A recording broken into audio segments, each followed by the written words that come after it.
Dr. Jean Bethke-Elshtain is a professor at the University of Chicago Divinity School, and she spoke at a conference I hosted several years ago.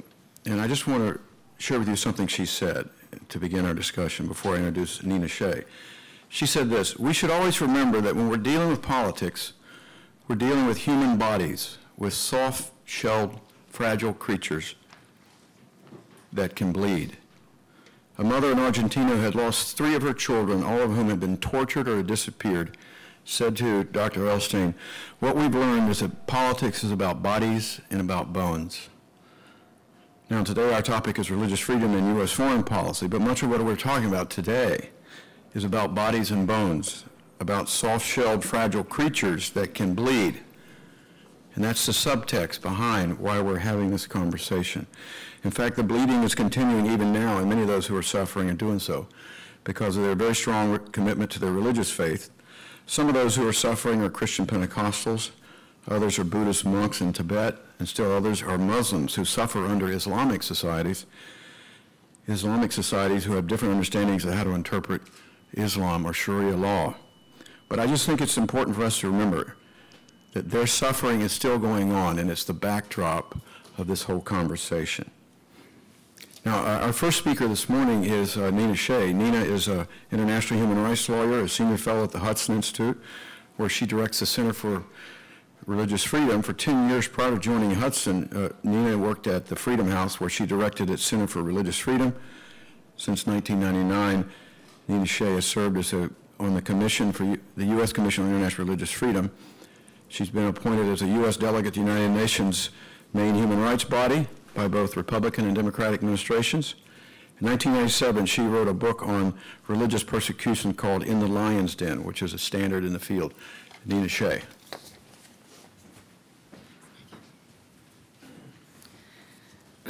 Well, thank you very much, and I really want to thank Tom Farr for inviting me today and all the organizers. I've been privileged to serve as a commissioner on the Religious Freedom Commission for all 10 years of its existence. Someone once said that a giraffe is a horse made by committee. The commission is then like a giraffe. Its members are appointed by the president, the House, the Senate, by Republicans and Democrats, and they come from a broad variety of religious backgrounds. But I'm getting ahead of myself. I really want to start by speaking about the passionate, dramatic, and truly grassroots mobilization for U.S. action against religious persecution in China, Sudan, and many other places abroad. A movement that became known simply as Wolf Specter after a bill introduced in 1997 and championed for the next year by Congressman Frank Wolf. Simply put, Wolf Specter was the catalyst for the International Religious Freedom Act. Without Wolf Specter, there would be no IRFA. A crystallizing moment was a summit organized in 1996 at Washington's Mayflower Hotel by Mike Horowitz, himself a Jew, and who marshaled the participants, and me, a lay Catholic, who brought the testifying witnesses. This gathering, in fact, was the beginning of a broad faith-based mobilization that became a prairie fire. It was foremost defined by the summit participants, 100 key evangelical leaders, including Chuck Colson, Rich Cizik, and several of my fellow commissioners today, Richard Land, Don Argue, and our moderator today, Mike Cromarty. The summit focused on the torture, imprisonment, and killing of Christians for their faith around the world. It's depended entirely, at first, on the churches to spring into action. The goal was to end the indifference of the foreign policy establishment that allowed the U.S. to neglect in its policymaking persecuted believers.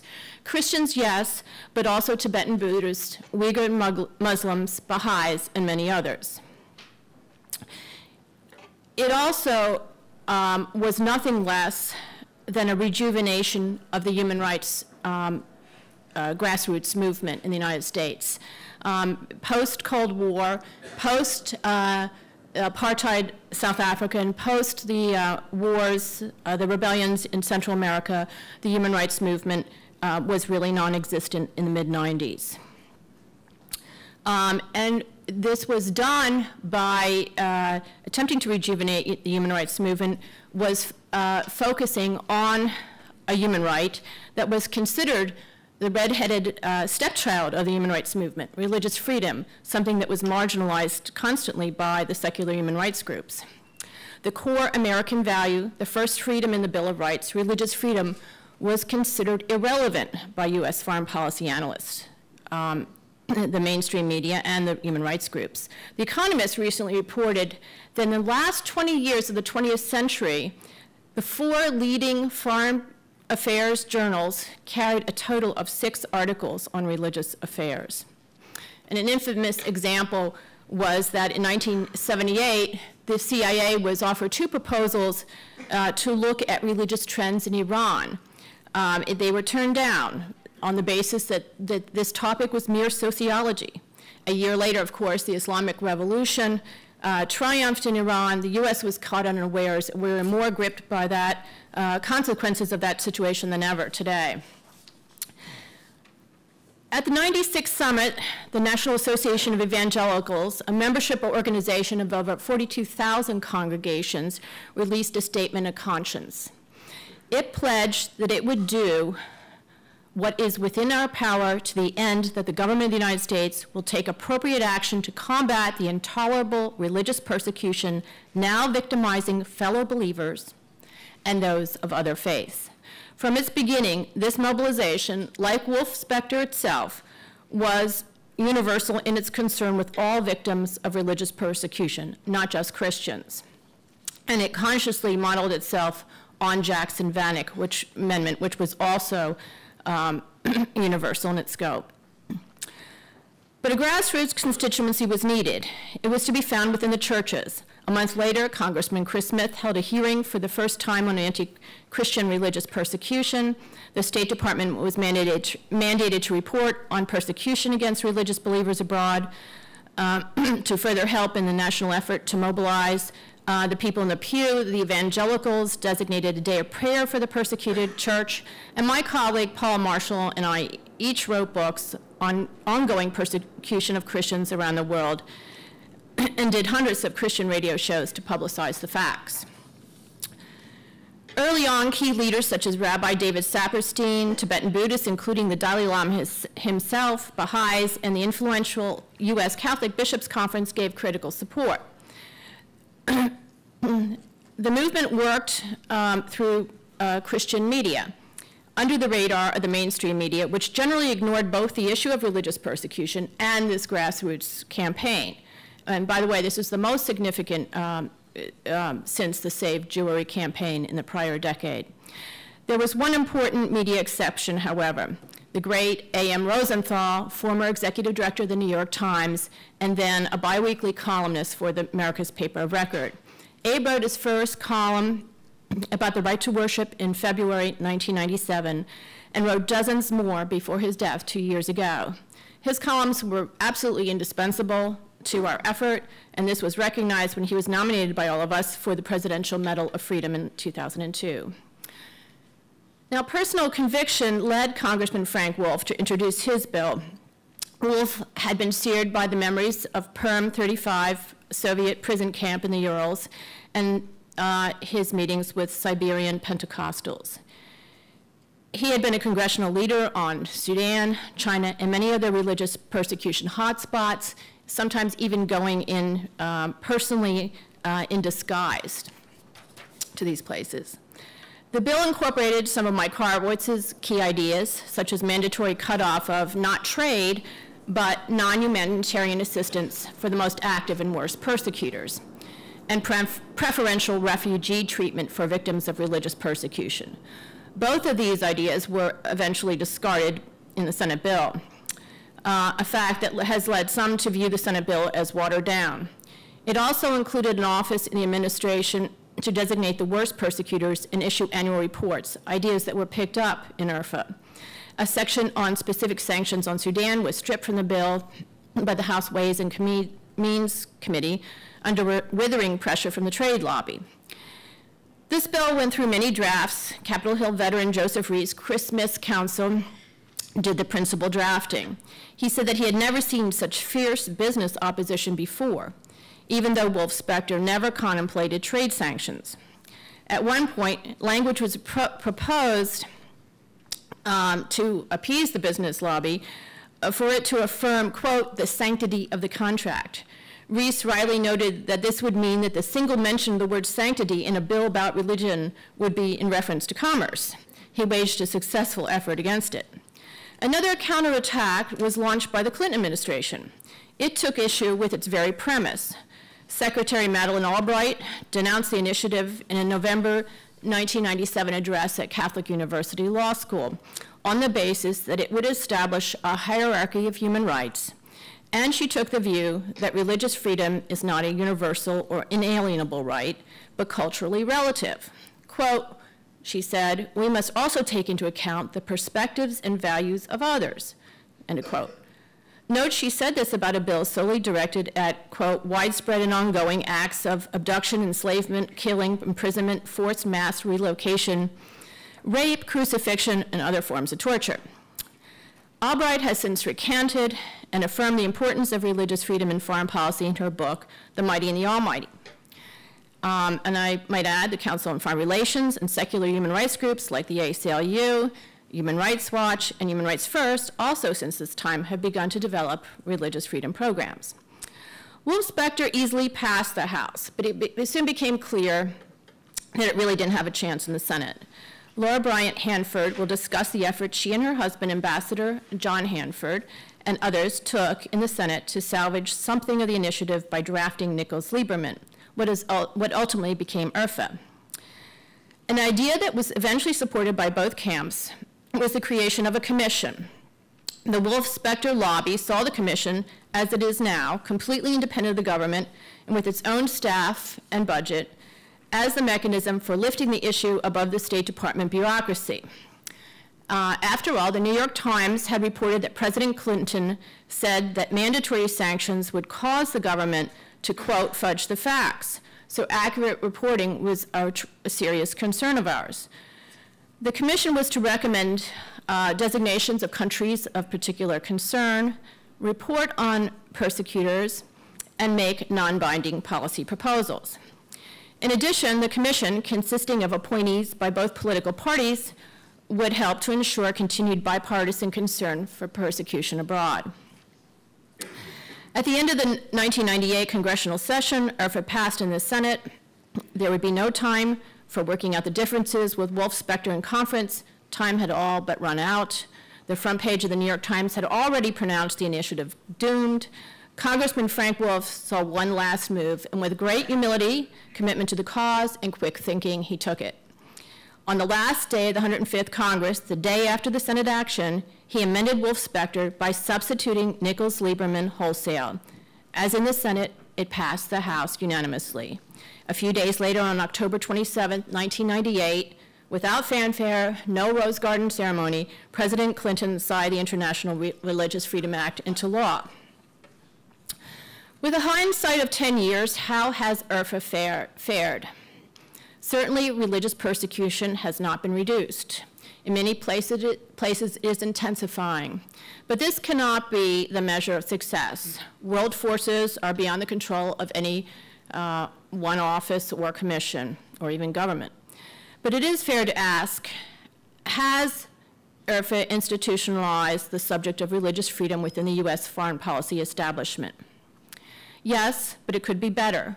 The reconstruction of Iraq is a glaring example, namely the failure by US policymakers to appreciate how that country and that region's culture of religious intolerance would thoroughly impede and undermine its nation-building efforts. Has the US taken bold stands for religious freedom abroad? In southern Sudan, yes, definitely. In Saudi Arabia, so far, no. Has it created a hierarchy of human rights? One of the criticisms of its opponents. No, I'd say women's rights and rule of law issues have been given more prominence by the Bush administration. And how has this long-necked, spotted, spindly-legged, blue-tongued giraffe of a commission fulfilled its mission? Has it kept the State Department honest? Generally, yes. The commission successfully pressed the State Department to designate China, Sudan, Saudi Arabia, and Uzbekistan as religious persecutors. It keeps the focus on places like Vietnam and Egypt. And how has it performed as keeper of the flame? I'd say not very well. The Commission's great failing has been that it does not work to ensure its reports are read, that the American people know about the issue. Its challenge is to do more to publicize and explain the issue on Capitol Hill in the media and at public hearings and forums.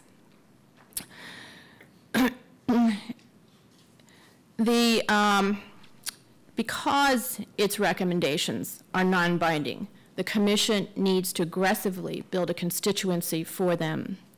And I'd like to point out that a major gap is on the Democratic side of Congress. After the loss of Congressman Tom Lantos, there really is no one on the Democratic side with a passion for the issue of, say, Frank Wolf, Chris Smith, or Trent Franks. In fact, this would be a great cause for one of the Democratic presidential candidates. So I will conclude there and be happy to answer any questions. Thank you.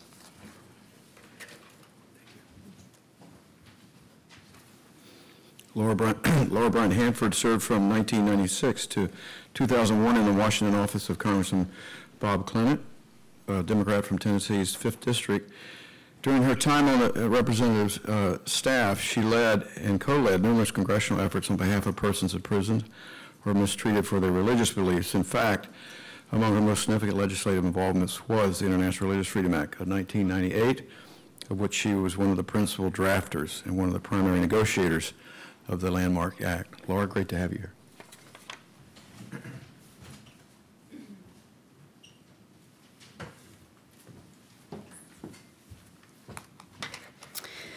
Thank you for inviting me, and thank you to all of you who made time to be here today. It's hard to believe that a whole decade has passed since the International Religious Freedom Act became law.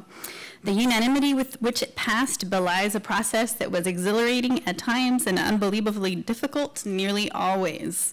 It was a pitched battle, and having been in the thick of it and somehow lived to tell the tale, I've been asked to speak on the origins and policy of the International Religious Freedom Act, or IRFA, as well as on the influence it has had and is likely to have in the future.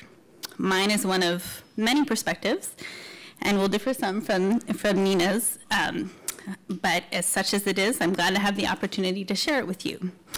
Before I set the stage for a decade ago, let me go back 2 decades when, to my knowledge, there were 2 people in this room who were already fighting religious persecution. One was a fiercely dedicated young human rights attorney who took up the cause when very few did. The other, a passionate young idealist who thought that working through the US government, one might unlock the repression that was faced by so many. Those 2 people are Nina Shay and John Hanford. Today, there's a lot of NGOs who've joined Nina, and John has gone from being the only full-time government employee working on this issue at the time to recruiting, modeling, or legislating the way for an ambassador, presently himself, of course, his staff of nearly 20, a commission of 9 served by a staff of 18, and several congressional staff. And I salute both of you for your long-standing work in the trenches. The sources of religious freedom advocacy by the US government can certainly be traced back many decades, including Eleanor Roosevelt's pressing for Article 18 of the UN Declaration on Human Rights and countless other iterations and international instruments.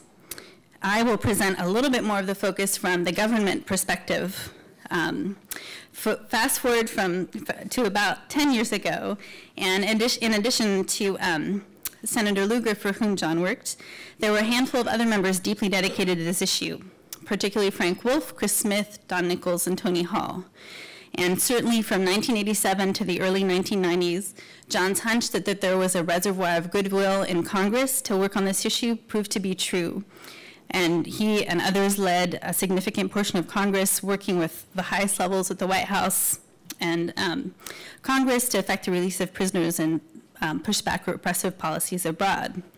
Many members on both sides of the aisle eventually would lend their aid to these efforts, and various ones joined in along with their staff. Myself, of course, with Congressman Clement, Senators Nunn, Coates, Lieberman, Congressman DeLay, Congressman Pitts, and numbers of others were involved too. Nonetheless, I certainly agree with Nina that in general, the focus on this issue was neglected at best. And outside Congress, as Nina has spoken of, there were certainly a handful of NGOs working on the issue as well, including Compass Direct, Nina's Freedom House, Steve Snyder's International Christian Concern, and many others.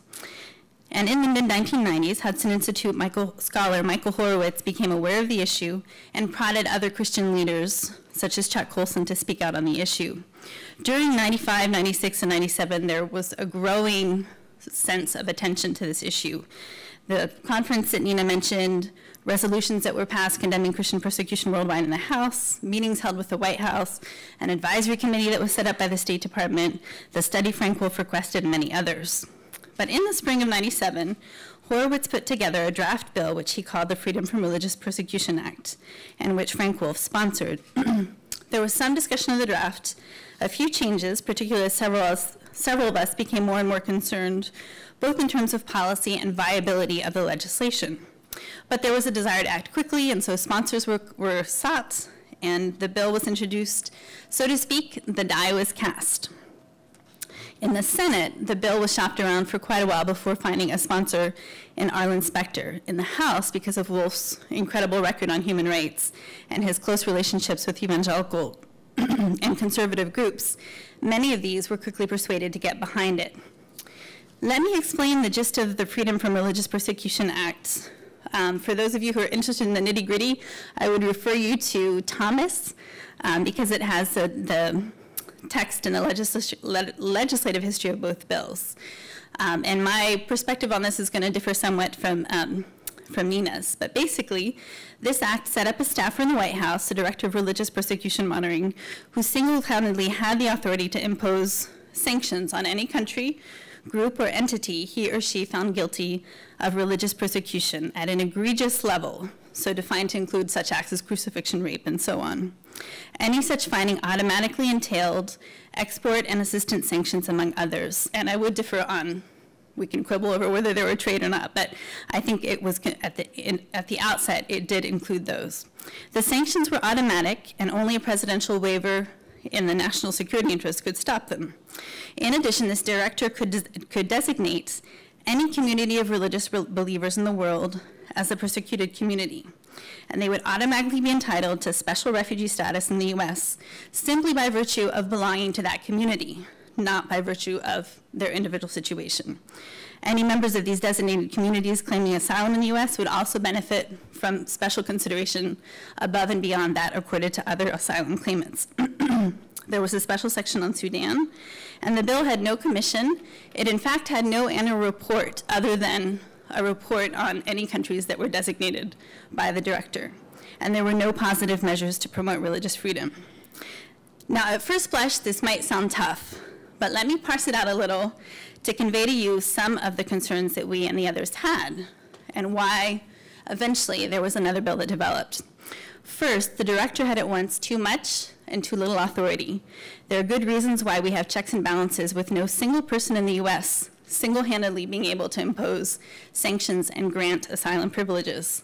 Secondly, it's an unworkable construct for a staffer to have the authority to subject the President of the United States to its findings and put the President in the position of being forced into action. Thirdly, the director had no authority to negotiate or represent the US with other nations, purely a bureaucrat making findings. Secondly, I would argue that objective fact-finding was close to impossible. One of the stated reasons for this director was to have an objective fact-finder. In practice, the director's placement in the White House and the sanctions flowing from his or her findings would mean that the findings would simply not be made because the cost of making them would be too great. Think, for instance, of the dynamics that occur when there's a question of whether genocide has taken place. So objective fact-finding becomes, in practice, close to impossible. Third, the threshold for triggering any action under the bill was much too high. One of the most critical features of any bill is the trigger for action, often found in something as innocuous as a definition. The Wolf-Specter definition was intentionally high so that it could be unassailable in only going after the worst countries. This was a good strategic decision on one level. The problem was that it was so high that only a few countries would probably ever meet it, perhaps Sudan, North Korea, and very few others. Why act only when the persecution met such an egregious level and not before then? Why leave out the vast majority of persecution that was taking place in the rest of the world? Ironically, and to prove our point, this definition resurfaced in a strange twist in the final days of negotiating with the opponents of IRFA. Hoping to avert as much action as possible under the bill, The administration pressed hard, though unsuccessfully, to get us to adopt the Wolf-Specter definition instead of IRFA's much broader one. Fourth, the definitions in the bill played havoc with refugee and asylum law. Decades of refugee law have intentionally stayed away from a limited, clear definition of persecution. By introducing such a high threshold definition, the bill was setting a much higher precedent for refugees to have to claim. By the same token, the fact that entire communities could be designated meant that by virtue of one's affiliation, one could displace other legitimate refugee claimants. So while the bill sounded tough on paper, it was, in my view, a rigid one-size-fits-all approach that was likely never to be implemented in practice, but which could wreak havoc on a lot of levels if it were. It was too blunt as an instrument and too narrow in scope. Given the choice between doing nothing or automatic far-reaching sanctions, it was unlikely any administration would do anything. It didn't allow for calibrated action or differentiation between nations. These are just a few of our concerns, but I share them with you so as to lay the groundwork for what happened next. And before I go any further, I would like to make the following 2 points as a matter of emphasis. First is what Michael Cromarty spoke of as the most important constituency. Notwithstanding the growing public attention that was given to this issue, the most important constituency was also the one without a voice, the millions of religious believers facing repressive and in some cases dire circumstances. It's very easy for any of us to say that we speak or act on their behalf, but it behooves us all to have the humility to acknowledge that sometimes we don't know what would work best, and to remember that their welfare must be paramount. Stephen Snyder, who was an activist who tragically passed away several years ago, wrote the following: "Your piece of legislation may appear to be a quick fix to this serious problem. It may appease those who occasionally give lip service to the problem, but a heart and soul concern for these persecuted people is missing. Who will be left to deal with these problems that many of the Christians will face the day after these legislated policies are acted upon? I would humbly urge you to call together all those working on behalf of the persecuted Christians before finalizing this legislation. Please don't listen to one or two voices. Let's proceed in unison with a strategic plan of action." I think this sums up well what we found missing in the process. Not that, and certainly Steve didn't think this either, that there was no general desire or motive to help. Certainly that momentum was there, the desire was there, that was wonderful. But in the many discussions that took place, we were surprised at how often this heart and soul to perceive what would help most and harm least was actually missing from the debates, and how the focus was purely on a political strategy to win. We were expected simply to assume that this legislation was the solution. And therein was the rub, because the more we spoke with others, the more we studied over the bill, the more our concern grew. We carefully sought input, including from those on the ground in these countries, from other activists, from human rights groups, from other congressional offices. Many wished to act, but many had qualms about the legislation, but no one wanted to miss the opportunity to do something. We often heard, "There's no other vehicle." Congressman Luce said repeatedly, "Others are welcome to offer other bills, but we want to move ahead." My second point is related to the first. Over the years of dealing with NGOs, religious groups, and government officials from all different backgrounds, I came to the conclusion there's something of a continuum on this issue, ranging from quiet engagement alone, or unacceptably none, to denunciation and punishment alone. I personally think the right balance has to make use of both. And in our joint years of experience working on this issue, sometimes we use the one and sometimes the other. I do believe generally that reasonable people can and do differ on the most effective tactics along that spectrum. Emphasis on reasonable. Coming into the process, I had assumed careful goodwill between like-minded allies, bent on discerning what best served our silent and suffering constituency. Up till this point, the handful of offices that cared about this issue had worked well and closely together. Well, my naivete was about to be shattered. What quickly became clear as the bill was introduced and a coalition assembled to support it was that there was little space for questioning. It's difficult to convey just how inextricably the policy debate was tied to the personalities, alliances, and tactics involved. As I see it, there was a bit of a domino effect where one person trusted another who trusted another, largely because of Congressman Wolf's laudable human rights record. Unfortunately, in all the emphasis on action, there was little scrutiny of the bill itself, and certainly little willingness to tolerate it in others. there came to be a bit of a precedence of politics over substance, and the process devolved into a lot of zero-sum rhetoric and some pretty scorched earth tactics, as we found out the hard way. I do think it's quite possible that in a different and more rational atmosphere, there might not have been two bills. This said, the bill actually did raise enough qualms, even among allies, much less opponents, that despite the hearings in the summer of 1997, it was not until the next spring that it was taken up by the International Relations Committee. During that first summer, those of us who had qualms tried to keep working through the legislative process for changes that would, as best we saw it, make the bill more effective. However, we began to realize that these endeavors would have limited success. Simultaneously, we'd been gathering a good deal of input and research, and we had come to the conclusion the bill was so deeply flawed that it would be difficult to fix. So the political reality was, if we were genuinely concerned and wanted to provide we had to provide a viable alternative. Of course, it's one thing to critique an existing bill, and it's another entirely to figure out a whole new course of action. So, reluctantly, a few of us got together, including myself, Will Inboden in the office of Tom DeLay, and John Hanford, who led the effort. Steve Moffett on Senator Nichols' staff joined us several months later. We decided we'd start from scratch, dream big, and put together something we believed could really have an impact. So that summer, fall, and spring, we gathered input, sought counsel, listened, and scoured every possible relevant piece of legislation that could give us precedent and offer a means of effecting change. We wanted to reach into every last foreign policy corner and infect it with a focus on religious freedom. International and US human rights law, trade law, sanctions law, immigration and asylum statutes, broadcasting, business codes of conduct, arcane statutes on import, you name it, we probably considered it.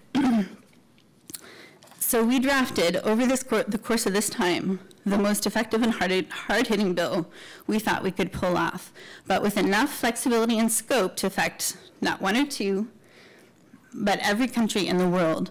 The result was IRFA, which was introduced by Senator Nichols and several others in March of 1998. And this bill did several things. It put in place an ambassador for international religious freedom, an annual report which covered every country in the world. It set in place a structure which Nina has referred to, designating the worst violators, and that has been used with great success, I think, by the ambassadors that have been in place. And I would credit Bob Seipel and John Hanford with winning those battles to get the designations.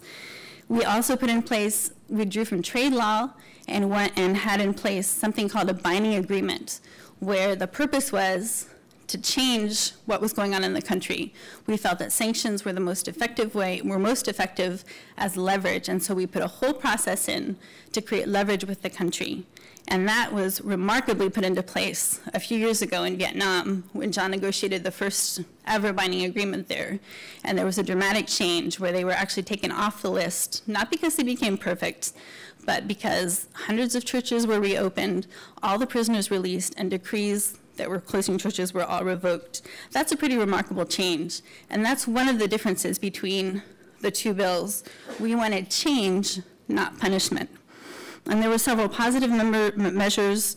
We also put in the Commission on International Religious Freedom, which was eventually taken up and strengthened during the process of the negotiations. But by several of the things that I don't have time to go into all the provisions, I will spare you that.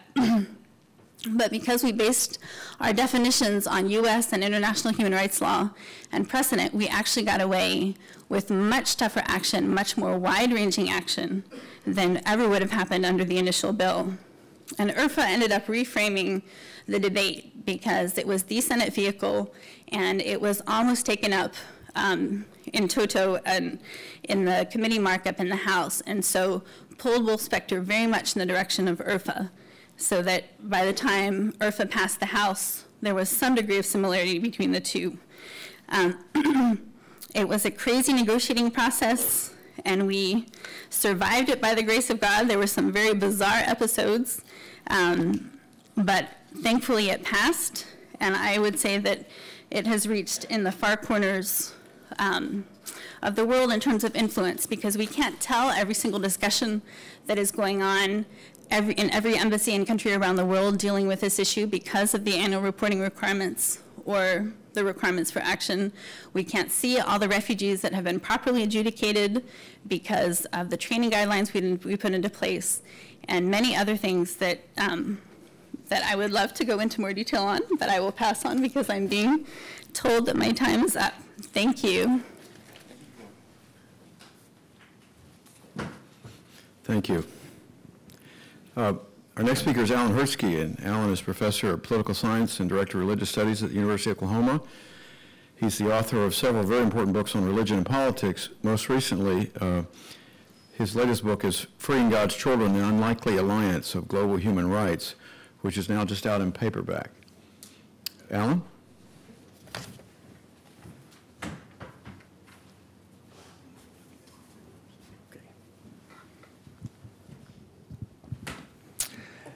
Religious freedom, the promotion of religious freedom, is a basic aim of American foreign policy. This is because of the International Religious Freedom Act, which is one of the most sweeping human rights statutes on the books. It includes, as both our previous speakers have noted, a new State Department office, an ambassador. It involves a U.S. independent commission. It has training provisions and so forth. This decade anniversary is a nice time for us to step back and not only look at the legislation, but the movement behind it. And what I'd like to do initially here is to lift ourselves up above, for a minute, the actual nitty-gritty and of the battles for the two bills and the legislation that ultimately came down, to talk about the commonalities that exist. Commonalities that Nina Shay and Laura Bryant Hanford and John Hanford and Jeremy Gunn and Mike Cromarty and many others in this room would share. And that commonality is an appreciation for the vital importance of religious freedom as a central human right. Now, this understanding, in fact, is deeply American. And indeed, my conversations with policymakers have suggested to me that when it comes to promoting religious freedom, when it comes to trying to maintain the international standard of religious freedom as a human right, the United States is singular, if not standing alone. Why is that? It's not just because the United States is a superpower. It's because from our very inception as a nation, religious freedom has been a central dimension to our understanding of human rights and civil society. Scholars who have studied the United States, sociologists of religion who study how American religion came to be characterized by such vitality and dizzying pluralism, have described the United States in the First Amendment to the Constitution as creating the first free marketplace, the unregulated marketplace of religion. It's so very much a part of the very core of our understanding that religion should be free, that churches, mosques, synagogues, and temples should be free to organize, hire their own clergy, and so forth. So had there been no First Amendment, which created the conditions for tremendous vitality and pluralism and appreciation for religious freedom, if there had not been a First Amendment, there would not have been any movement for international religious freedom. And as evidence of that, I want to highlight again the point that Franklin Roosevelt, in his famous 1941 speech on the Four Freedoms, listed as one of the four freedoms, the freedom to worship God as we see fit, as all people in the world see fit. And he stressed that these four freedoms were freedoms for everyone around the world. Religious freedom was one of those four central freedoms, 1941, on the eve of the Second World War. And of course, another vital impact of the United States was in fact through the UN committee that drafted the Universal Declaration on Human Rights in 1948. Eleanor Roosevelt chaired that committee and very much was a part of bringing religious freedom into that discussion. And in fact, Article 18, which has also been ratified in UN covenants, has been, in a sense, signed by every country on earth. And I think it bears reading, because I think it's important to note that when the United States promotes religious freedom, it is not attempting to impose its values on the rest of the world. It's calling upon nations to live up to the covenants they themselves have signed. Here's what Article 18 of the Universal Declaration says. Everyone has the right to freedom of thought, conscience, and religion. This right includes freedom to change his religion or belief, and freedom either alone or in community with others, and in public or private, to manifest his religion or belief in teaching, practice, worship, and observance. Profound and sweeping statement about the centrality of religious freedom and how instrumental it is to freedom of speech, freedom of assembly, freedom to own property, freedom to develop religious schools and educational programs. Religious freedom is a rich human right that involves so many other rights. Now, in addition to these precursors to the movement that burst forth, of course, there's another story that has probably not gotten as much recognition as it deserves, but the United States tradition and experience also had an influence on shaping the profoundly important Catholic document, Vatican II, which for the first time had the Catholic Church embracing religious freedom. And it was American intellectuals and church people that helped to bring that document to the fore, turning the great ship of the Catholic Church around to become one of the great backers of religious freedom with tremendous impact. And finally, the Cold War era brought forth a number of religious organizations, particularly Christian ones, that fought on behalf of their fellow believers behind the Iron Curtain.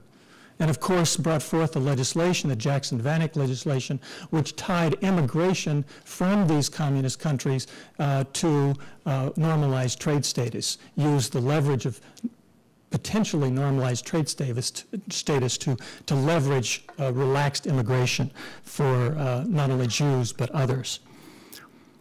Now, these were all, in some sense, precursors for the new movement that burst onto the scenes that both Laura and Nina have talked about. And from the beginning, as you can tell by the two descriptions, there were competing visions. There were competing visions of the best way to promote religious freedom and end persecution, not differences of opinion about whether to do so. Now, there was opposition. There was opposition from the business community, from foreign policy realists, even from some secular human rights groups.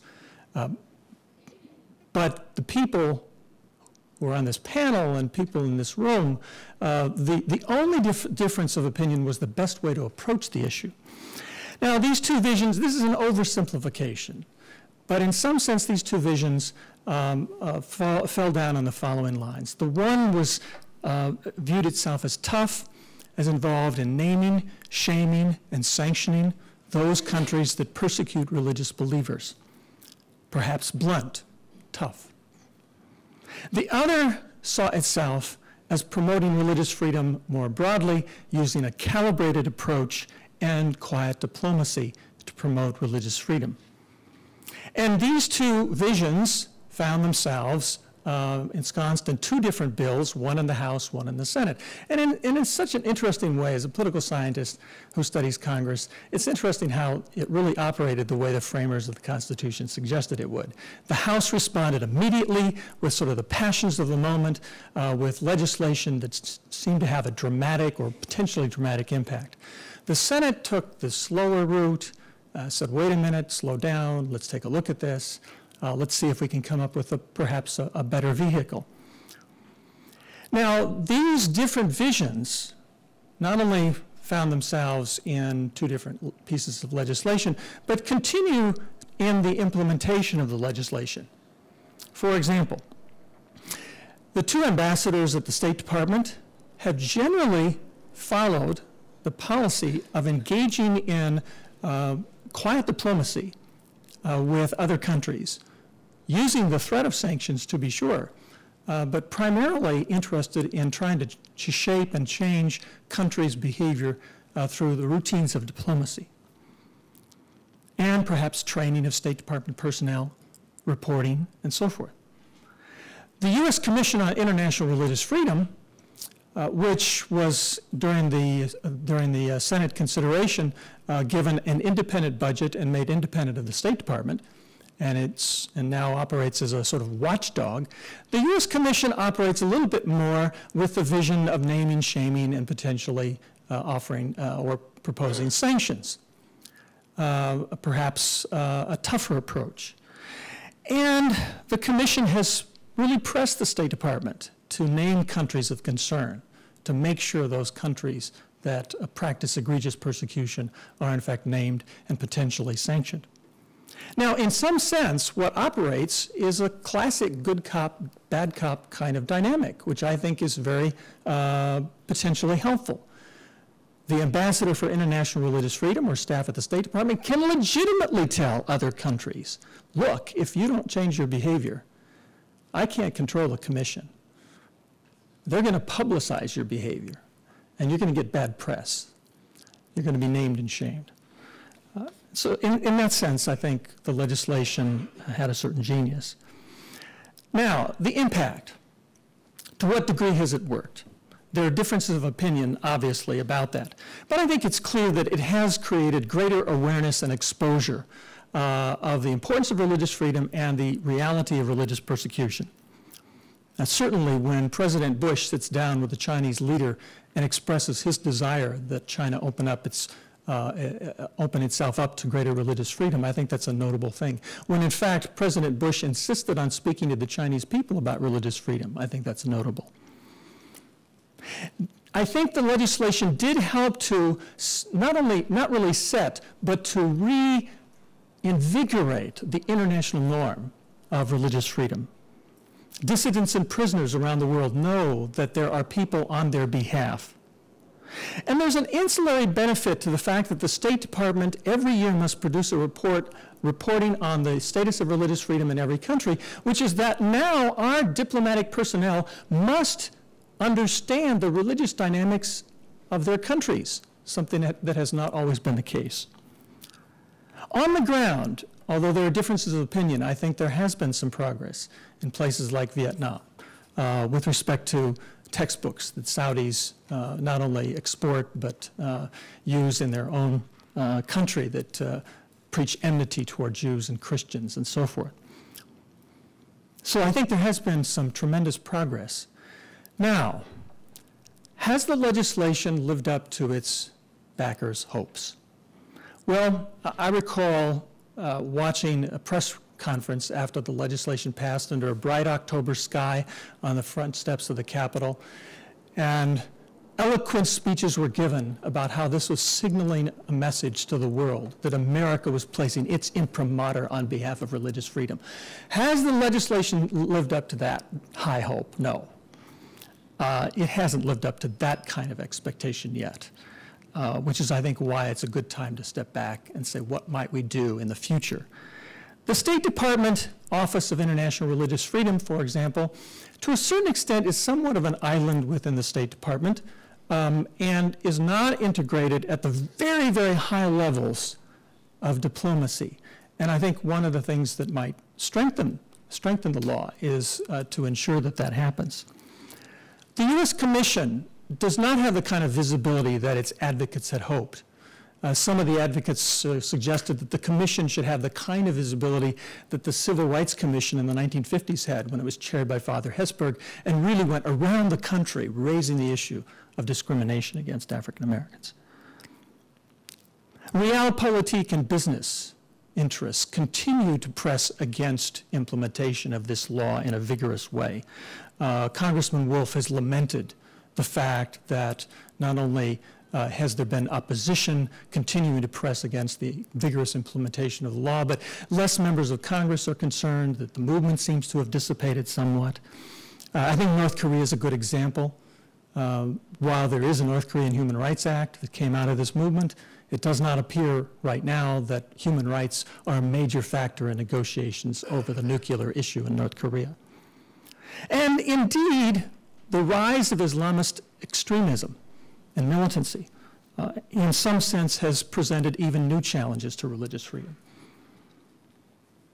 Now, what I would suggest about this is that social movements are hard to sustain. there's a natural process of dissipation of movement energies. So it's sort of natural that this would happen. But if we think about the vigorous opposition of business, and in some cases of established government institutions, I think that what we have to consider is where we've come. And to a certain extent, even though the movement itself has dissipated somewhat, perhaps needs to be reinvigorated, nonetheless, the movement has been institutionalized, not only in the foreign policy architecture that the law created, the State Department office, the annual report, the ambassador position, but also the U.S. Commission on International Religious Freedom, congressional hearings, so forth. It has also been institutionalized in a number of think tanks that have risen to the fore and taken on the issue of religion and foreign policy, or religion and international religious freedom. Certainly the Center for Religious Freedom at Freedom House and now at Hudson Institute, Ethics and Public Policy Center, the Institute for Government and International Relations. This conference, all of the groups sponsoring this conference are a suggestion of how important think tanks have become in this arena. But it's also become a major concern of a number of foundations that not only support these think tanks, but support other initiatives. And I think there are new initiatives that are going to be coming down the pike by foundations supporting the promotion of religious freedom. And there are a number of scholars that have begun to focus on this. And secular human rights groups are now focusing on this issue because they've been prodded by the religious community to do so. And new groups that have emerged since the legislation, the Falun Gong meditation practitioners in China, or the Uyghurs, the Muslim Uyghurs in Western China, have found that they have champions here in Washington, D.C. in this new foreign policy architecture, this advocacy infrastructure, if you will. This is why this conference, I think, is so pivotal. Religious freedom as a U.S. foreign policy concern has come a long way. It has been institutionalized not only in government, but in a network of non-governmental organizations. But I think what needs to happen is we need to move this now to the next level and make the promotion of religious freedom a high priority at the highest policy levels of the U.S. government and of the international community. It's vital that we do so. Thank you. Thank you. Thank you. Our next speaker is our respondent to our previous three speakers. Jeremy Gunn is the director of the ACLU's program on freedom of religion and belief. He's also a senior fellow for religion and human rights at the Center for the Study of Law and Religion at Emory University School of Law. And he's currently writing a book on religion and U.S. foreign policy. Jeremy?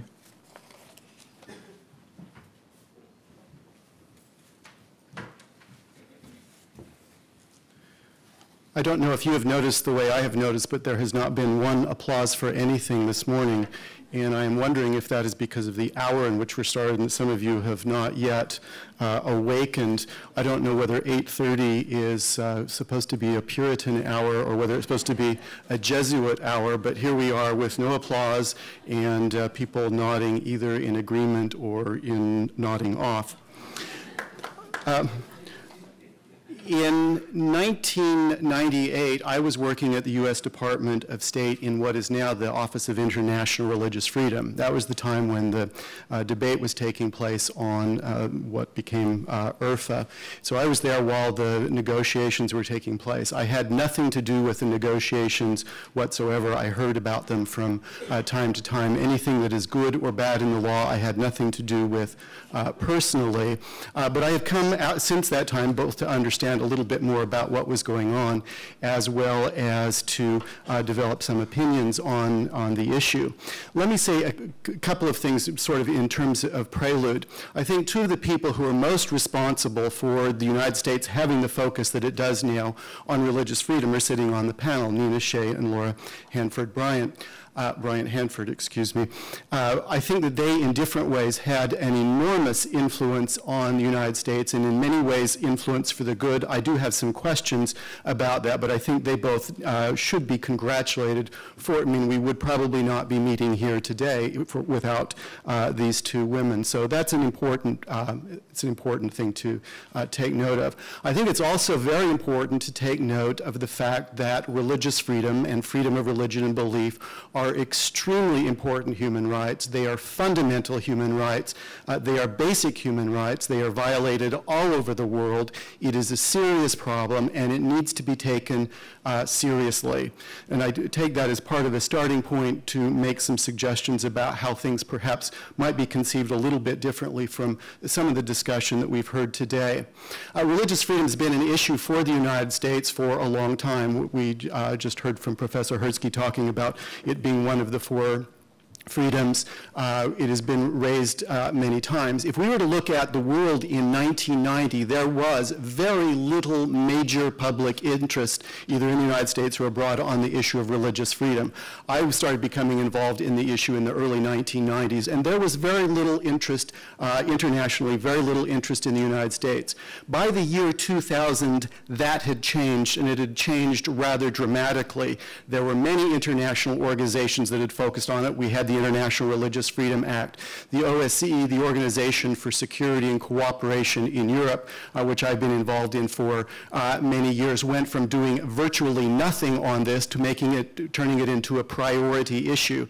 Now, these things happened, I think, not in response to what the United States was doing, but the United States did something at the same time that the issue was actually generating publicity and attention internationally. And I think it's important to understand that this did not begin with the United States. It began in several different places, and the United States has played, nevertheless, an extremely important role in that. One of the things that I think is probably worth recognizing, I've heard secular human rights groups chided a little bit for not taking religious freedom sufficiently seriously, and I think that that is on the one hand true, on the other hand it is quite misleading. The problem was that very few international organizations, conservative groups, religious groups, anybody took international religious freedom very seriously in the early 1990s. I'd like to quote Paul Marshall from his book published in 1997, Their Blood Cries Out, and what he said about secular groups as of 1997. He referred to Amnesty International and Human Rights Watch, which he said in his book in 1997, they have done more than almost any other organizations to bring religious persecution to our attention. So let's not pretend for a moment that Human Rights Watch and Amnesty International were not paying attention to the issue. They were doing more than most groups were at the time. Nevertheless, I think that it also is fair to suggest, to accuse them of not having done more. I remember going to Amnesty International in around 1993 to try and find their documentation on religious issues. They said they didn't even organize issues that way. So they didn't have any category of material that you could look at. So there was a problem there, but nevertheless they were doing more than other international groups. That started to change, and it changed, I think, for many reasons. Let's look at part of the chronology of what happened. In 1974, there was the Jackson-Vanik Amendment, which Nina Shay has referred to, and Laura Hanford also referred to. In 1981, with the support of the United States, the 1981 1981 Declaration on Intolerance was adopted by the UN. In 1986, the UN Special Rapporteur was now the Rapporteur on Freedom of Religion and Belief came into existence. In 1989, I think the most important international document on freedom of religion in terms of the positions taken in that was the Vienna Declaration of the Organization of Security and Cooperation in Europe. Then in the 1990s, several different groups and organizations became involved. In 1990, 1993, the issue went on the NGO agenda at the World Conference on Human Rights, and interest began at that point. In 1994, Emory University, with which I'm affiliated, held, as far as I know, the first major international conference on international freedom of religion and belief, published the two, at that point, most important books that had been done at that time. So that's in 1994. I was myself working on an international project that was the first, in a sense, world report on freedom of religion and belief that was done in conjunction, done by, principally by Kevin Boyle. So there was a lot of interest in this issue that was developing in the 1990s with the International Religious Freedom Act, as we've heard before, coming into part of the prominence. But let's keep in mind that this is part of a movement that has become of interest internationally. It did not begin solely in the United States, though the United States has played an important role. Let me try and make a couple of points that I think are important for putting this in context that we should not neglect. The first one is that in the United States, the issue of international religious freedom frequently gets involved in domestic politics in the United States, and it gets involved in domestic politics in the United States not in a pretty way. It becomes part of a wedge issue and part of the campaign that is involved with politics. We haven't heard anything about Monica Lewinsky this morning, and that's probably something, if we were trying to put this into a context, we should keep in mind that at the same time the International Religious Freedom Act was being debated, the House of Representatives was investigating Monica Lewinsky, and there was ferocious, you might be getting some hints of that again, ferocious hostility to President Clinton by conservatives in this country, religious conservatives in the country, and the International Religious Freedom Act and Wolf Spector were involved in part of that. I'll give you one anecdote from this. I'm not going to give the name, but a prominent congressman who was involved in the IRFA issue called the Office of International Religious Freedom, called Chris Seipel's father, Bob Seipel. I was in the office when this happened, and so the telephone was like this, and I could hear every word that the congressman was yelling. At that point, IRFA was in law, and Clinton needed to appoint the commissioners to be on the U.S. Commission on International Religious Freedom. So with the phone being held like this, I was aware, and Ambassador Seipel was aware, that the Clinton administration had approved the names and that they were then being vetted. This congressman, who was instrumental in the law, was yelling at Ambassador Seipel, saying that he should resign from his position because Clinton, in not having appointed the commissioners, was deliberately attempting to sabotage the International Religious Freedom Act to make it into a non-existent entity. It was a completely ludicrous statement. It was factually in error, but this prominent congressman believed this with every decibel in his voice and decided to make this into an issue. And this is part of the context, that this is not simply how can we Americans get together and do the best that we can to promote religious freedom internationally, but how can we, for some people, in some occasions, use this issue to attack people internationally. This is not the first time that this has happened in the United States. In the book that was mentioned, I'm writing on U.S. and religion and U.S. foreign policy. In 1954-55, there was the first time that Americans really became aware of Vietnam was when there was a massive migration of Catholics from North Vietnam into South Vietnam. And the time that people first saw images of Vietnamese in the United States in any kind of massive way was in 1954-55 period, where it was being alleged in newspapers that the Catholics of North Vietnam were under serious persecution by the communists of Vietnam. And there were allegations of torture, there were allegations of crucifixions, there were allegations of needles being jammed through the ears of Catholics simply because they believed in Catholicism. And that was the first time that Americans understood or heard something in a popular way about Vietnam, with the exception of Dien Bien Phu, but that involved the French. So this is the first time Americans are involved. So the Americans hear about their soldiers and sailors rescuing the Catholics of North Vietnam from communist persecutors. After history becomes a little bit clearer, after documents are declassified, after the Pentagon Papers were released, it becomes clear that this operation to have this publicity in the United States did not burst out spontaneously from the American press, but it was, in fact, an operation, a domestic propaganda operation of the Central Intelligence Agency. This is not a conspiracy theory. I don't happen to believe in conspiracy theories, but this was, in fact, a domestic operation where the CIA took stories, exaggerated them to help gather support for developing United States policy in Vietnam. This is in 1954-55. These things do get involved with politics. It's important, I think, for us to keep our eyes on the ball, to be promoting international religious freedom, and to try to avoid the issues of domestic politics.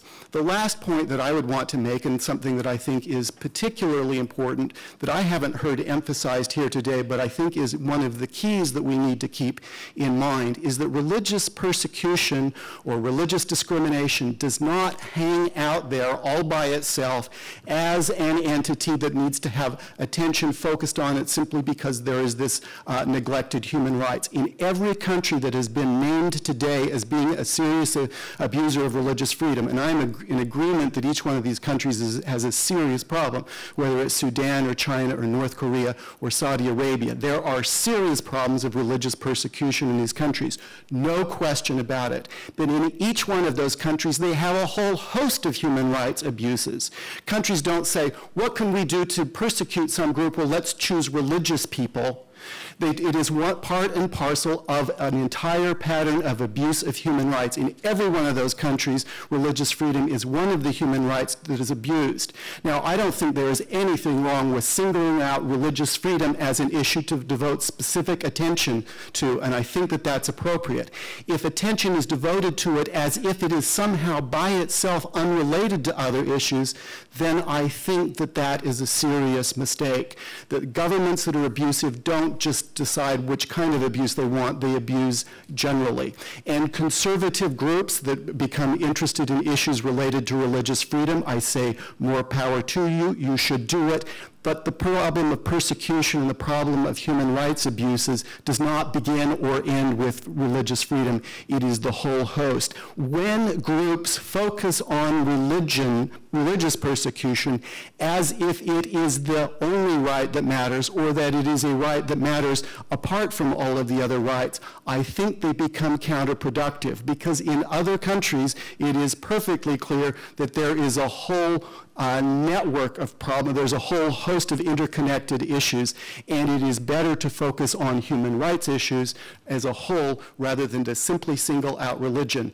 That said, religion must and should be an appropriate part of the focus. It should not be neglected. It has been neglected in the past, and let's hope that state does not return again. Thank you.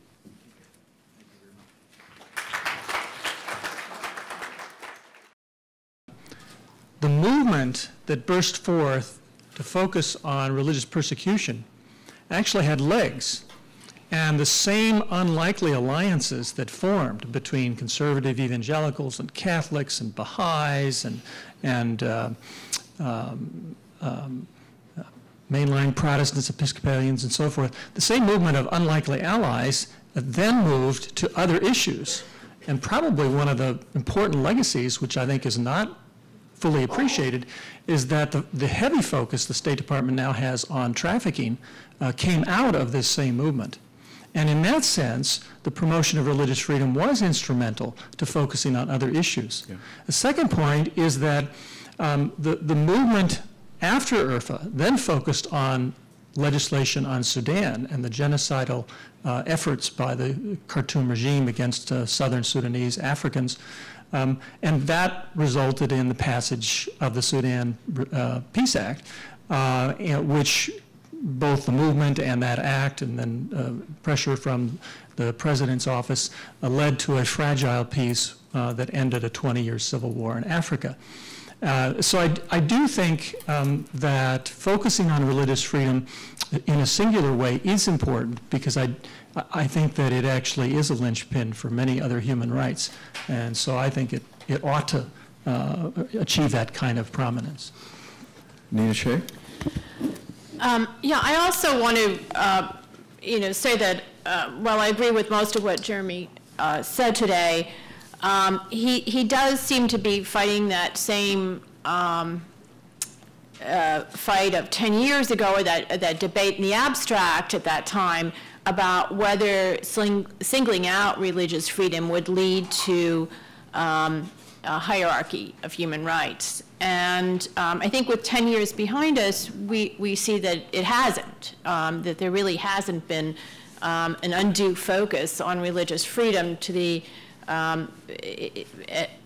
as Alan Hertzke just said, that it's led to widespread solutions in the places where it's really been applied and gone somewhere, like Sudan, in the North-South conflict, which was a religious war.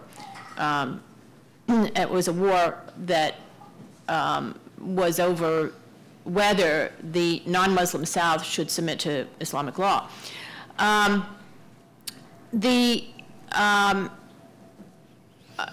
You know, the problem is and was, in fact, just the opposite, that religious freedom, that this religious freedom movement really incensed the people who got involved in it. What they were incensed about was the fact that religious freedom was constantly being neglected. It was so central to Americans' identity and our values and who we are as a nation, but yet it was continuously being neglected.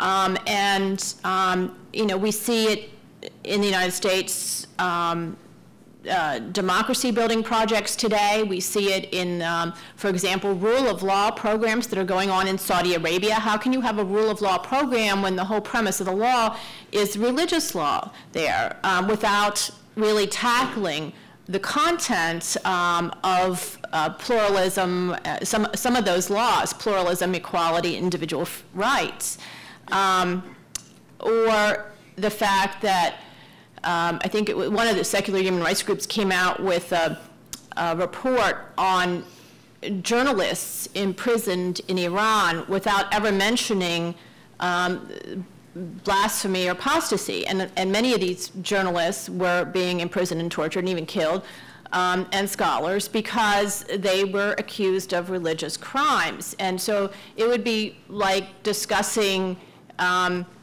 prisoners in the Soviet Union without ever mentioning the word, you know, communism. I mean, it's the whole rationale underlying circumstance for it, these violations, and yet it was ignored. It was assiduously ignored, the religious dimension of these problems.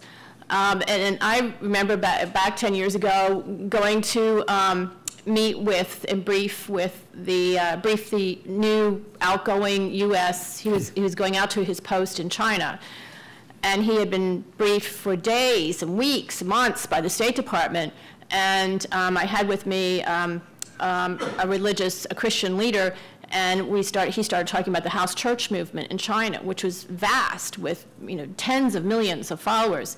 And this U.S. ambassador, who was about to take up his post in China, stopped the conversation and asked, well, I've got to find out, what is a house church? He had never been told by anyone in the State Department at that time, 10 years ago, that there was this underground Christian movement in China. So it really was to compensate, and still is, it's needed more than ever, I think, with the complications in the world today, for the secular myopia of many of our policymakers.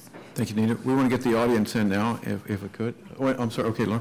But when we do get you in, we have a roving mic, and when you ask your question, please wait for the microphone. But I just want to address real quickly the concern that the bill passed in an atmosphere of real hostility, which I think historically is true, that all that was going on at the same time. But I do want to frame, in terms of the IRFA Act, we were very careful. I, in fact, worked with the Democratic office in the House. John worked with a Republican office in the Senate. We made sure that we had a Democratic sponsor in Senator Lieberman, and none of our work up until that point had ever been anything but bipartisan. We used to get Ted Kennedy and Jesse Helms on the same letters.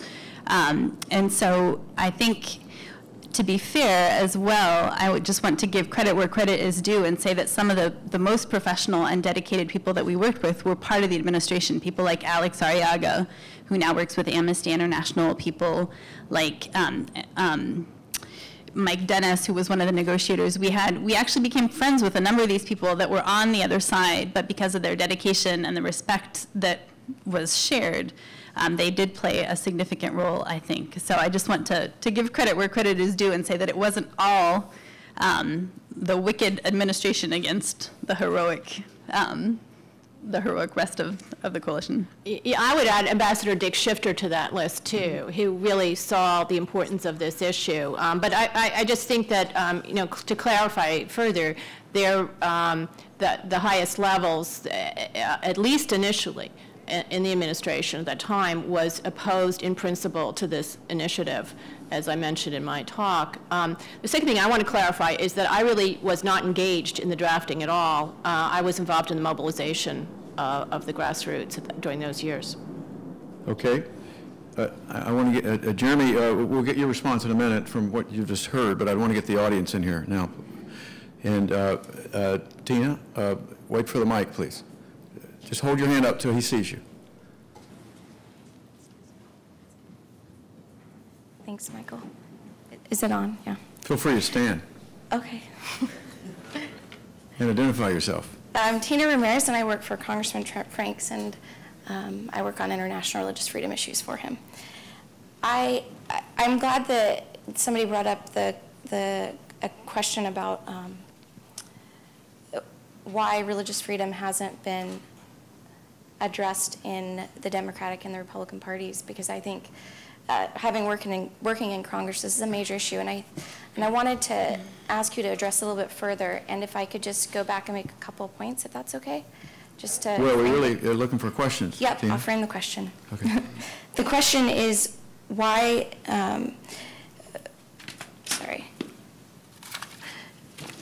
Why is it that the that the Democratic Party is having such a hard time mainstreaming religious freedom into U.S. foreign policy? And I don't just mean the Democratic Party, but I mean the whole executive establishment in general, from the State Department on, with the lack of religious freedom funding over the last 10 years, the lack of foreign service officer training over the last 10 years, the lack of National Security Advisor on religious freedom, the Madeleine Albright preventing it, Colin Powell preventing it, and with the Ambassador for Religious Freedom and preventing that office from really functioning well. So why have these things, why has the establishment limited the impact of religious freedom? I hope that's, sorry. Who would like to speak to that? Go ahead, Laura. And Jeremy. I'll just take a quick stab at one part of that. When we negotiated there are several things that I think were very successful in terms of the way the bill has played out. I think there was some difference in the way that the office was set up when we first passed the legislation. We negotiated very carefully for an ambassador at large, because that rank carried with it the fact that it reported to the secretary. Now, we agreed that it would be housed in DRL, but in the Department of Human Rights, but that it would be independent. There's been some uneasiness in how that's been implemented and some lack of clarity, and I do think it would be helpful for that. Someone began, I forget it, I think it was Alan actually mentioned that as an issue. I do think that needs to be clarified and would be helpful. Some of it is just the fact that there was a set, whether it's Republican, I think, or Democrat, the establishment was against having this very office. I mean, it was a pitched battle. It was for the Human Rights Office in the 1960s and 70s for it to be established, and it was for this office as well. So some of it is growing pains, I think, in being established. But I'm all for making sure that there's more funding directed there, more clarity in the authority structure. What we clarified and negotiated didn't get put in place properly, and then it sort of built on itself. So I think there's an issue there. But I have to say that it's also true that it started with just a few people, Ambassador Seipel, Jeremy, and Tom Farr. I forget, there were just a handful of you, and now there are 20 people. So there has been a real growth, a success in terms of a growth story that John has fought very hard for. But I think that there can be more done in that area. That's just one tiny slice of that question. Jeremy is next. Jeremy's next. I think that there are from my perspective, two principal reasons that it does not have the attention now that it had before. First, as Laura just mentioned, there's the bureaucracy. So when I was there at the very first, when it was trying to be implemented, there's enormous resistance in the bureaucracy, from my perspective, not because it was the Clinton administration, they were trying to suppress religious freedom, but it's just that's how bureaucracies work. They don't like new things coming in and ruffling the feathers. I predicted when I was there that with the incoming Republican administration, the bureaucracy would resist it just as under the Republican administration, just as it would resist it under a Democratic administration. And as far as I understand, there are people here who know better than I whether that's true, but I think that's the case. There's a bureaucratic impediment. The second one, I think, is remember the context in which people were so excited about the International Religious Freedom Act was during the Monica Lewinsky case, where this was one of the weapons against the Clinton administration. I heard them all the time when I was in the State Department about Clinton administration resisting. Remember the congressman who had said he was still invigorated by this 6 months after the bill had passed, that the Clinton administration was trying to damage and destroy the International Religious Freedom Act. Under the Bush administration, where many months went by before an ambassador was finally named, I watched that congressman's website to see if he had the same criticism against the Bush administration that he had against the Clinton administration. I did not see one peep out of him about the Bush administration attempting to sabotage the International Religious Freedom Act. I think it was a moment in time. I think it was a good thing that it happened. Many different issues could be brought together, but there was still a political context at the time that I think is important. I think that has gone away, and that's one of the reasons that interest has lagged. I would just take issue with one thing that Jeremy is suggesting here. I followed this movement from 1997 on as an observer and sometime participant, and went out into the field and observed NGOs, nonprofits, Christian organizations talking about the issue. And what I argue in my book is that, in fact, a genuine social movement erupted. It was not focused on Monica Lewinsky. It was not focused on the Clinton administration. It was, in fact, focused on an issue that had been neglected and that people felt passionately about. And I talked with members of Congress who would tell me that when they went to their town hall meetings, that average people would raise their hand and say, what are you going to do about the persecution of Christians in China, or about the persecution of Christians in Sudan, and so forth. So there was a genuine groundswell there. What naturally happens is that social movement energies do get dissipated. They get channeled into other areas. There's a lot of energy on the trafficking issue right now. So that I think that it's important to note that this was a genuine movement, and yes, there was an undertone of opposition to the Clinton administration. But during the whole Sudan issue, there was tremendous criticism among the partisans in this movement of the Bush administration. Tremendous criticism for dragging its feet on pressing the Sudanese regime. And it continues to be. Alan. The Monica Lewinsky session is this afternoon, so. Okay. I just want to say something here. Yeah, Jeremy, and then I want to get the audience into this discussion. You can tell passions still run deep on these issues. The bureaucracy was always foreseen by us and by the whole Wolf Specter mobilization as being our main problem, and that this office, or any office, would get lost in the State Department. That's precisely why they wanted to lift it out in the bill and put it in the White House initially. And that was justified, that concern. I'm not sure the White House office would have solved the problem, but we now know that the bureaucracy was a legitimate concern. Second, I do blame the Commission, of which I am an integral part. I think that the Commission has not taken this issue to the American people, and that was the initial concept of the Commission, that it would work the Hill, that it would work the American public, that it would be in the media, that it would create excitement, and would, coming from different parties, its members, there were Democrats on our Commission, going back to their communities, going back to democratic circles, going back to the faith communities that they come from, and trying to ignite interest. And that just really hasn't happened. And it's part of this giraffe factor that I was talking about. Jeremy, and then I do want to have the audience. Sure, and this will be brief. With what Alan just said about the grassroots movement, I agree with that. And so, nothing I said would I think in being in disagreement. The issue is, why is it not an issue before Congress now and the administration? And I would say that that was largely in the context of an inside the Beltway political struggle, and that's why interest has waned. And I agree with what Alan said about the grassroots movement. That was not part of where their interest was. Okay, the mic right here. This gentleman has had his hand up for about 20 minutes. Not really. Siva Subramanian from Georgetown. I just want to refocus a little bit in terms of the definition of the religious freedom itself, because as most of your speakers mentioned, if you remember in terms of what response that it came was from the Christian persecution in many of the countries, whether it is China, whether it is Iraq or Iran or Saudi Arabia or Sudan, you know. And I think most of the focus was on, and I have also reviewed some of the annual reports that came out since, you know, from the State Departments, and some of them collected through press clippings, some of them collected through the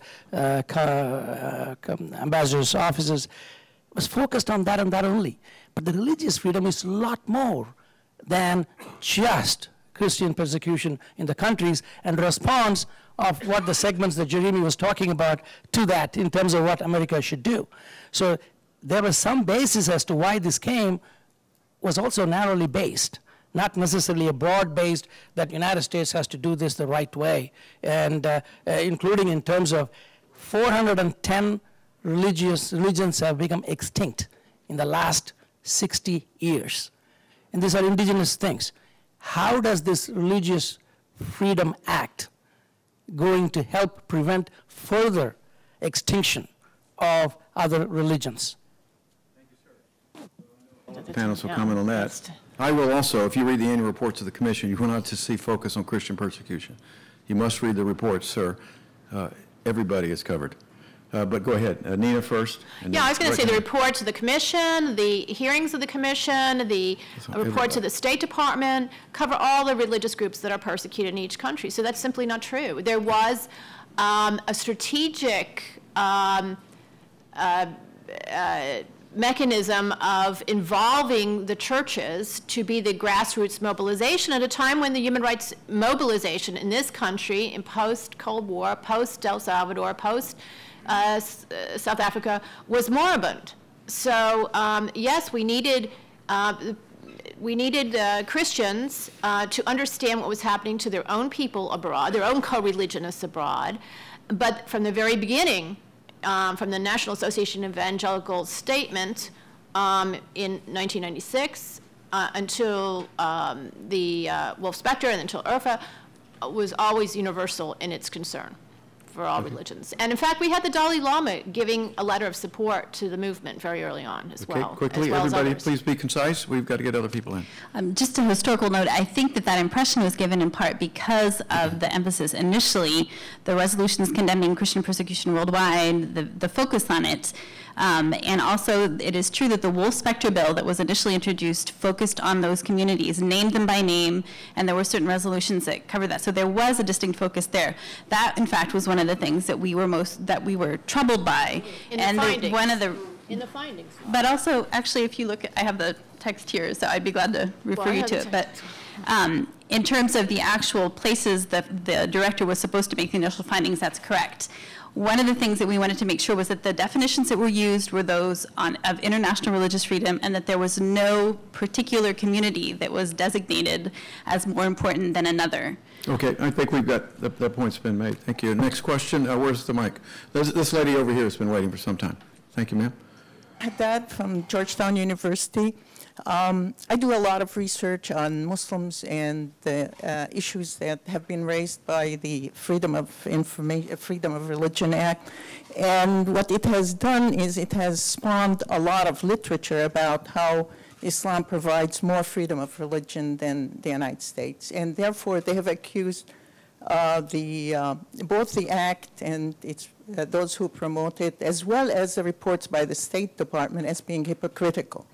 For one thing, there is a focus, for example, a high focus on how Egypt treats its religious minorities, whether they're Muslim fundamentalists, which they love the fact that we sort of promote their being treated nicely.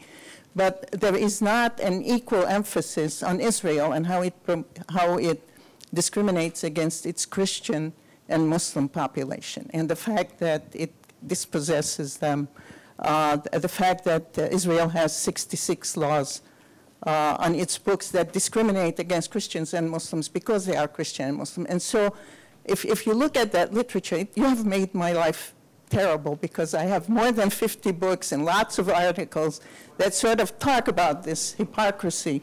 And it also looks at the material that the State Department has produced, you know, the reports about religious freedom worldwide. For example, if you look at the question, please.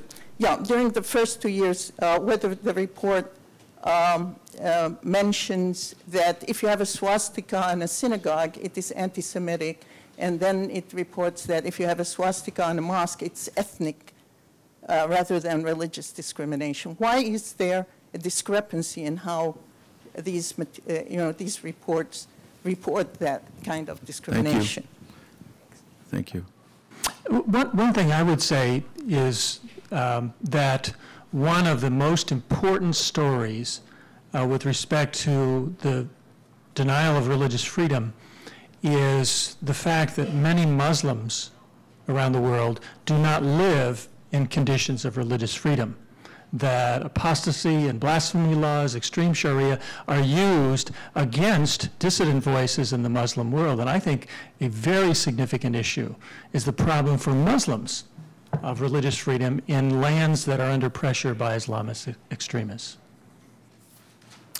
Quickly, Laura, and then I want to get one more question in. Real quickly, I do think that's a legitimate subject for, I can't address that report specifically, but I do know that the Office of International Religious Freedom has tried to make sure to focus efforts on that as well, because, for instance, Uzbekistan was designated as a CPC primarily because of the way Muslims were treated and affiliated with terrorists, simply because they're devout. In Uyghur Muslims in China, one of the initial focuses of John's effort, Ambassador Hanford's efforts over there, was that specifically, their inability to teach their own children and the tenets of their faith. So we could go on, but it's not, I think it's an inaccurate perception that nothing is focused on the concerns of Muslims there. Okay, Nina? Yeah, and on the commission champions Muslims in every country where it's where persecution is occurring, and that's sort of the key to our work. Is we do not do every country in the world like the Religious Freedom Office. We have a very small budget, and that is not our role to duplicate that whole report. But what we focus on is persecution, not discrimination. So we really look at the egregious, ongoing, and widespread persecutors rather than the discriminators. Okay, we have time for one more question, and the requirement of this question, sir, is that you be a student. Are you a student at Georgetown? Yes, I am. I'm a freshman in the college. Oh, perfect requirement, yes. My name is Reese Scott, and like I said, I'm a freshman here at Georgetown. And my question involves the Balkans, a region that is probably on everyone's mind right now due to the fact that there have been wars fought there in the past based on religion and religious persecution. What should the focus on United States foreign policy be in that region there in order to promote more religious freedom in that region? Thank you. Okay, U.S. foreign policy in the Balkans. You have 2 minutes to answer that question. Who would like to? Alan Hertzke. You're kidding. No, I'm not. Well, I think that it actually is important for the United States to do accurate reporting on the conditions of religious freedom in all of the former, all of the states that have emerged out of the former Yugoslavia. And there are actually some concerns with respect to Kosovo, with respect to how ethnic or religious Serbs are treated in Kosovo, for example.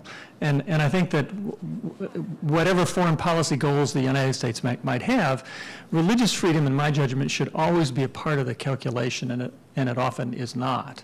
And so I think that accurate reporting and then weaving that into our policy making is actually very important. Nina? Yeah, and I think that actually, the Balkans is all about religious persecution and religious freedom. That whole issue is at play and has been. It's, the whole term Balkanization. There's been an inability to accept religious people of other faiths, of pluralism. That area was actually a CPC initially. It was taken off after we helped liberate it. And in fact, I think with the exception of Vietnam, the CPCs, the only CPCs who've come off the CPC list are countries where the United States basically went to war and toppled the regimes, like the Taliban in Afghanistan and Iraq. So, I mean, it shows a need to further find the tools within our foreign policy apparatus to deal with this rather than war. Of course, there's many other security interests involved in those other places as well, but I think that the Balkans was an issue where really religious freedom was paramount. Ladies and gentlemen, we're going to take a 15-minute break, but join me in thanking our panel by clapping.